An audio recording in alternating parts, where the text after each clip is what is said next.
Ano kaya ang good news na gustong ibalita ni Carla kay Kuya Jomar?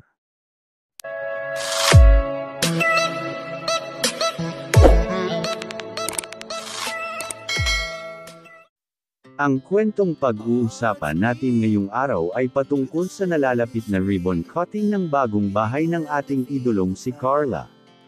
Naayon po sa huling vlog ng Calling Up serye na Jom Car ay meron po itong good news na gustong ibalita kay Kuya Jomar na tiyak na ikakatuwa daw ng binata.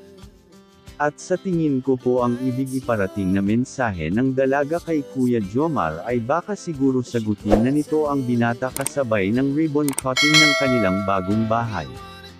Dahil kitang-kita naman natin kung gaano ka-persigido ang binata sa dalaga kaya hindi malabo na baka nga ganun ang sabihin ni Carla kay Kuya Jomar.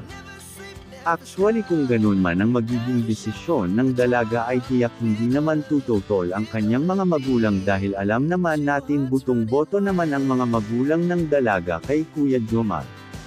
Kasi kitang-kita naman nila kung gaano alagaan at respetuhin ni Kuya Jomar ang kanilang anak kaya sa tingin ko po ay hindi sila haadlang kung ganun man ang magiging desisyon ng dalaga.